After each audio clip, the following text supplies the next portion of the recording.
वाटतंय नाही हे चुकतायत म्हणून?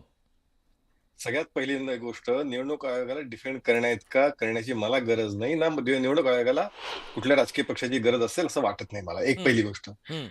त्या विषयातली वस्तुस्थिती आणणं आणि बऱ्याच वेळा आपलं मनाचं थिंकिंग, विशफुल थिंकिंग सरमिसळ करून बोलणं, हे दोन थोडे वेगळे विषय केले पाहिजेत. बरं.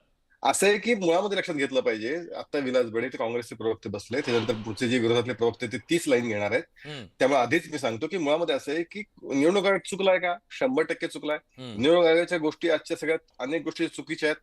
त्या चुकीच्या घडल्यात का? तर होय, घडल्यात. हं. निकाल त्याचा निर्णय, कोर्टाचा निर्णय आला, तो पुढे गेला पाहिजे. त्या कशासाठी निवडणूक रद्द केल्या, ह्या सगळ्या गोष्टी वादाच्या आहेत, चुकीच्या आहेत, त्या चुकीच्या आहेत, त्या हां. समर्थन नाही. हं, पण हे करत असताना सरमिसळ करत बोलणं हे सगळ्यात अतिशय अयोग्य हं. आणि विषयाला सोडू नये हे लक्षात घेतलं पाहिजे. बरं. या निमित्ताने तुम्ही भारतीय जनता पार्टीला धोपटण्याची जी तुमची मनातली हौस आहे, ती पूर्ण करून घ्यायची का तुम्हाला? हं, या ठिकाणी वन नेशन वन इलेक्शनचा काय संबंध आहे? हं, मुळामध्ये असं आहे की तो विषय चर्चेतला आहे आणि मुळामध्ये असं आहे की जणू काही अशा पद्धतीने तावातावाने आपण मांडतोय. हं, माफ करा, निवडणूक त्याच्याबद्दल बोलेल, पण जणू काही यापूर्वी देशामध्ये निवडणुका नीट झाल्याच नाहीत. हे सगळं वाईटच सगळं झालेलं आहे. हं, याच देशामध्ये 50 सालापासून अनेक वेळा निवडणुका सातत्याने होत आहेत, ते व्यवस्थित होत आहेत.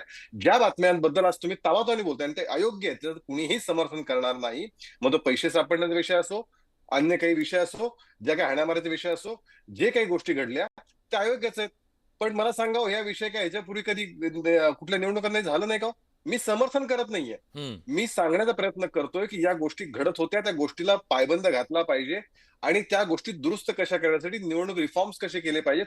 खरी चर्चा ती त्यासाठी झाली पाहिजे. त्याच्याऐवजी काय करतोय आपण, भाजपचं निवडणूक काय अमुक आहे. यातलं साध्य काय करणार आहोत आपण? ठीक आहे. मी मी यातलं मी साध्य काहीच विचारतो. करणार नाही. मी विचारतो. त्यामुळे एक मिनिट, एक मिनिट, माझं हं, पूर्ण होऊ द्या. हं. त्यामुळे जर आपण मेरिटवर चर्चा करायची आपली इच्छाशक्ती आहे का, आपल्याला या निमित्ताने आपल्या मनातलं भाजपला झोडपून काढण्याची जी एक संधी मिळते, ती पूर्ण साधून घ्यायची आहे. एवढं मग मलाही त्या पद्धतीने बोलता येईल. हं. जर इलेक्शन रिफॉर्म्स, निवडणुकीच्या पुढच्या काळात हां. सुधारणा, याची चर्चा जर करायची असेल, ती जास्त योग्य ठरेल.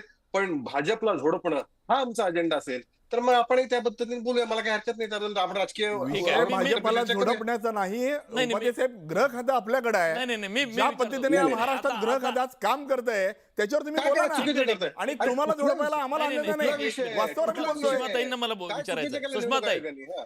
निवडणूक आयोगाच्या रिफॉर्मच्या बद्दल तुम्हाला बोलायचंय की तुमचा इंटरेस्ट हा केवळ भाजपला या निमित्तानं झोडपून काढणं आहे, हा त्यांचा सवाल आहे. तुमचं काय म्हणणं आहे? एक लक्षात घ्या, मी फक्त टीव्हीच्या चर्चांमधून बोलत नाही, हं, तर मी फील्डमध्येही काम करते. नगर परिषद निवडणुका अगदी एका नगर परिषदेची निवडणूक हाताळण्यापासून ते राज्यभर प्रचार सभा घेणे आणि त्याच वेळेला पक्षाची बाजू मांडणे, अशा वेगवेगळ्या भूमिका जेव्हा आम्ही अदा करतो, त्यावेळेला आत्ता हं, निवडणूक आयोगाने जो अभूतपूर्व गोंधळ घातलाय, तो गोंधळ कुणालाही मान्य असणार नाही. हं, आधी एक तर निवडणूक कार्यक्रम जाहीर झाला. जाहीर झालेल्या निवडणूक कार्यक्रमात प्रत्येक नेत्यावर आणि प्रत्येक पक्षावर एक टांगती तलवार होती, की आता याचं काय होईल? आरक्षणाच्या संबंधाने ऑनरेबल कोर्ट काय सांगेल? एरवी-तेरवी कोर्टने सांगितलं, की नाही 21 जानेवारीला सुनावणी होईल. आत्ता आहे त्या पद्धतीने हा कार्यक्रम संपन्न होणार आहे. आणि मग सगळ्यांनी सुटकेचा निश्वास सोडला. मग अचानक त्यांनी सांगितलं, की नाही, नाही आता आपल्याला 24 ठिकाणच्या नगर परिषदा रद्द करायच्या आहेत. अचानक 24 ठिकाणच्या नगर परिषदा रद्द होणं, काही ठिकाणी प्रभागातल्या निवडणुका रद्द होणं, त्यात आमच्या परळीतल्याही 4 प्रभागांचा समावेश आहे. जिथे विशेषतः बिनविरोध काढलेल्या सीट्स आहेत, तिथे अ, या निवडणुका स्थगिती झालेली आहे. आता त्याच्यात पुन्हा अजून एक गोंधळ झाला, की काल म्हणजे साधारण 48 तास आधी 24